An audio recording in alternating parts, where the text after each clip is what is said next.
All right, we're going to get started here with video 4, and most of this video is going to be just some more troubleshooting, and then I will be discussing things never to do, safe mode, repairing, reinstalling tips, and some final extras that I took notes and decided to add on to this section. Before we get started though, I do want to apologize for the last video. I did a full repair with the kernel product and forgot to hit the record button. So it is not in this video, it's actually in video 5. But I just want to let you know I did not forget about it and we will be doing it. Alright, now in this video here, we're going to start with things never to do. I created a section for this because a lot of technicians, I see it online when they're talking about their problems, they always say, well, here's what I did first. And I'm like, you're going backwards. You should always do these things last. Because these are things I almost never do. So the first thing is I almost never reinstall Outlook. So most of the time, and I said this in a previous video, that reinstalling Outlook is the last thing I do after I've troubleshooted things from the inside of it. And here's why. Reinstalling a program can have issues if your clients don't have the disks, the CDs, their license, their keys, their Microsoft account passwords, and this can take a lot of time. So let's say you do all your troubleshooting and you have to reinstall it. Make sure you have all the information you need to reinstall it properly. I also want to give you a tip. Repairing Outlook can also cause a need for a reinstallation. I've noticed that with 2016 and 13, when you go in to hit the repair button, if you do the full, it will make you sign in again and do all that stuff. So I always tell folks, learn from me, make sure the client has everything. If they don't, I'd be very careful about doing the reinstallation or repair because that can cause you hours of pain. and some clients might even have to buy products again. I've seen that happen with 2007 and 2010, and they're not expecting that extra charge. So you kind of want to manage those expectations there, and that's why I only reinstall Outlook when I absolutely have to, and otherwise I don't like to. Also, just to remember, we talked about this before, never delete a profile in Outlook. And I'm going to show you down here. I'm sorry this video isn't always about me showing you something here. But remember over here, a lot of technicians think it's okay to just, delete a profile. I only will delete a profile after I know all the data's been taken out of it and it's okay. There has been one instance in all my years of troubleshooting that I actually had to delete all the profiles to make the new one work. And that's very rare, but it sometimes does happen. And I believe that was with a Microsoft Exchange account. So just keep that in mind. All right, now also in Outlook, I always try to tell people, even my clients, I never delete anything.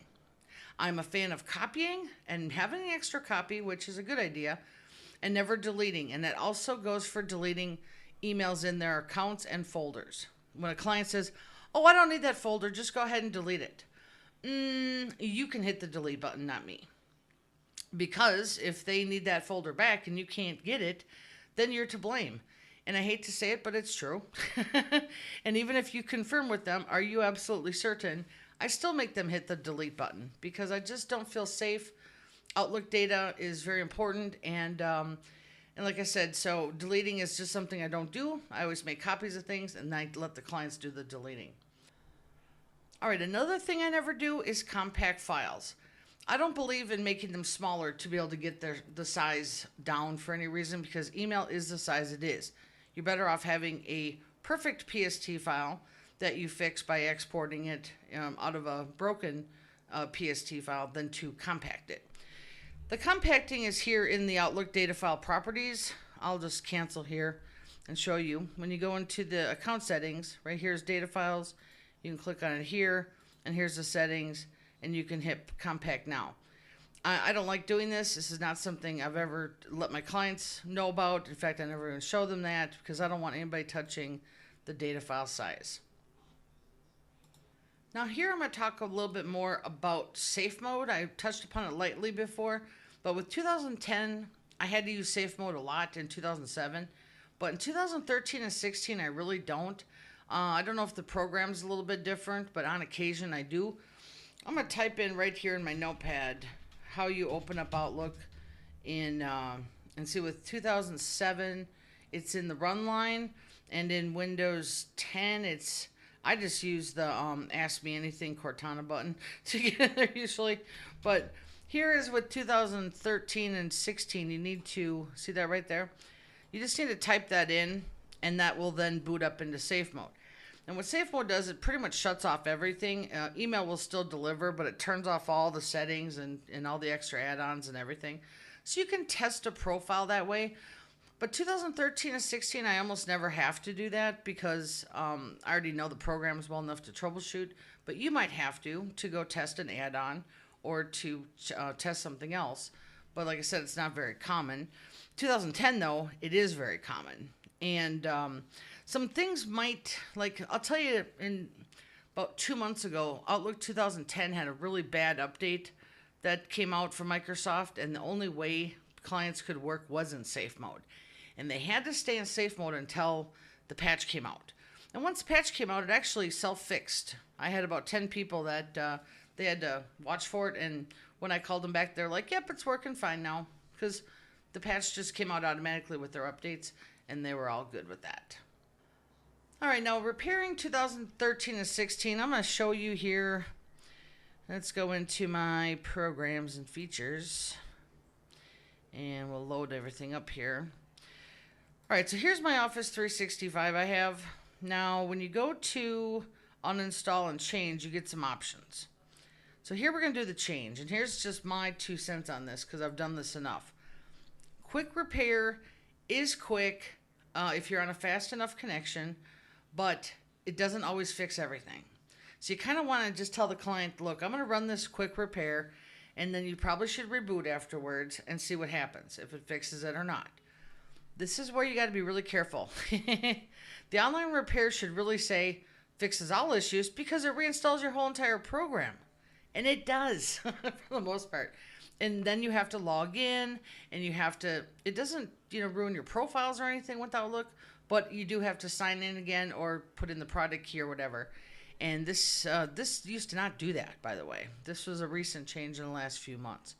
So always try the quick repair, then the online repair. Now this right here, like I said, is a full reinstall. So I'm going to hit cancel there, and up here the uninstall will completely uninstall it. Now, like I was saying before, sometimes you have to reboot and sometimes you don't. The 2013 and 16 have been seemingly lately not forcing me to reboot, and it still works just fine.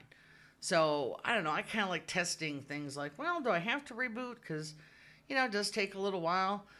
Not as long as it used to take, but it can. And so anyway, that's just my tip on that. It's always usually a good idea, though, to reboot in between installs.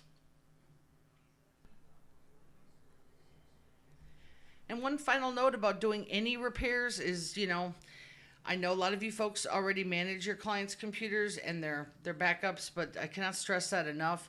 Now, the reinstalls of the program should not affect the data files or the Exchange, but if you downgrade from 16 to 13, it can delete the profiles. So that's why you do want to make sure that in the next video, I'm going to teach you how to back up everything. Make sure you back up every single thing you can. It's just well worth your time because if you miss anything, the repairs on what you missed could be hours of work. All right, now to close out video 4 here, there's just a few extra things I found that I thought didn't really fit in any other category, so I'm going to cover it here. One is, the first one is Autocomplete, or it's called Auto Cache or cached emails, or there's different names for them all. In 2007 and 2010, those were called NK2 files. It basically stores, I'll show you, these emails right here that people are used to typing in. It's like, 2010 called it suggested contacts to confuse you more. That's in the contacts list. And those can be imported and exported and saved and everything. But for the sake of 2013 and 16, I'm going to show you when you do a brand new profile for somebody, these emails are probably going to be gone. Okay, but they're still in the computer, just in a different file. And I'm going to show you where they are and how to fix it. So if you look up here, here's the user profile, the app data folder, local, Microsoft Outlook, Roam cache. Now I'm going to scroll up to the top and hit date modified. So you want the current one at the top. Now if you have a brand new profile set up, you're going to see the auto stream will have, here's one with 55K. Oh, I'm back to last March. Hold on. Let's go back up here. Okay, here we go. So a new profile would say stream autocomplete, and it would have a date, which would be today, and that would probably say 1K because it's brand new. But if you go down a bit, you'll find older ones that the client was using. And this, of course, because it's my current one, this is the one that has all the data. 808K is really a decent size file. Okay, that means there's a lot of emails in there. So what you want to do is just right click and copy it. And then I always make a folder, it always goes to the bottom, here called copy. And I paste it right in here. I made that folder called copy actually.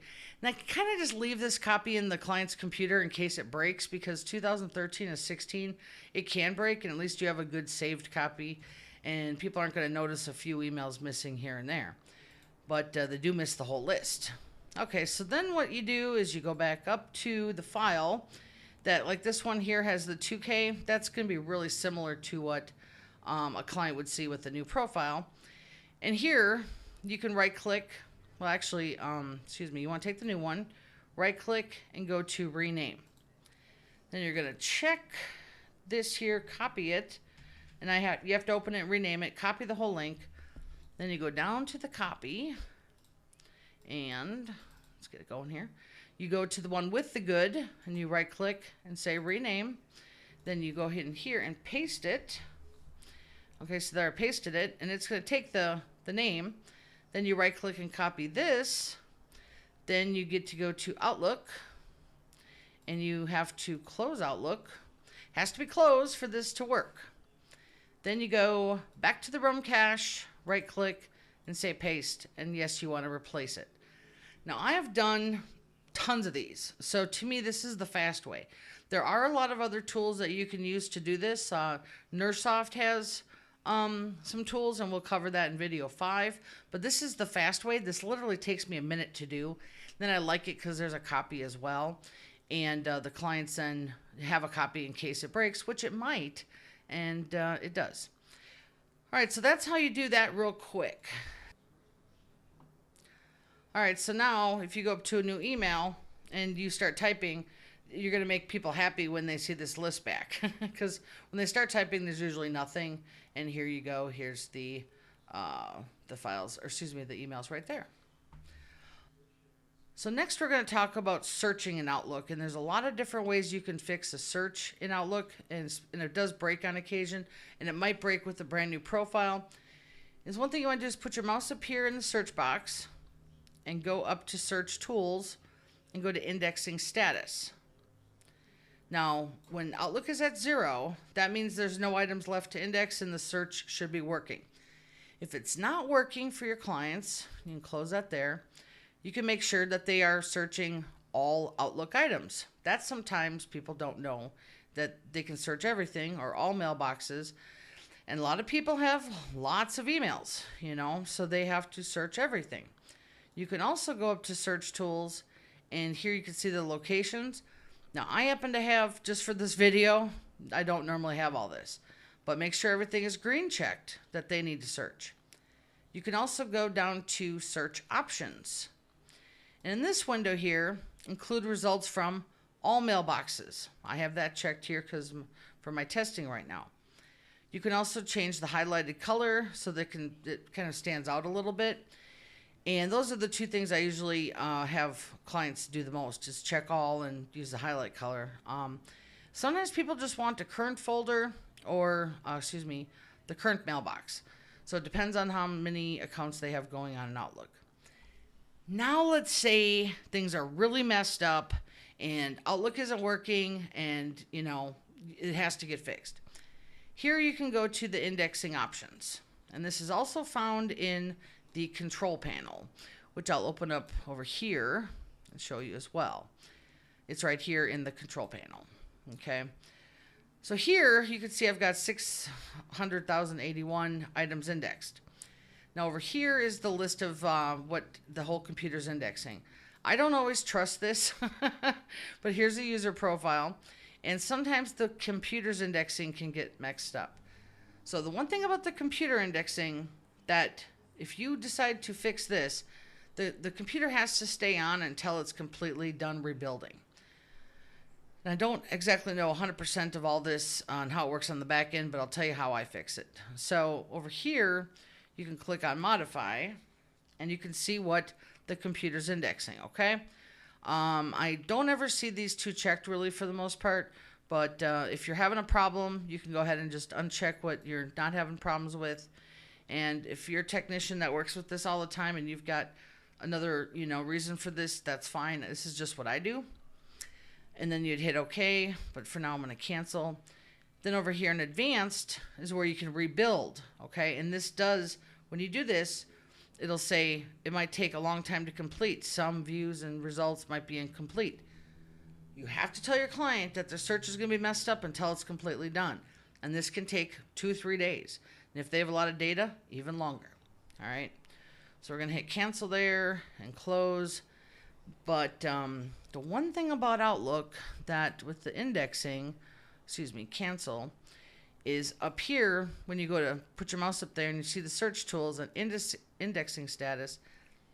If this is at anything higher than 0, let's say 200,000, the only way to fix this is to tell your clients to leave Outlook open until it gets down to 0, okay?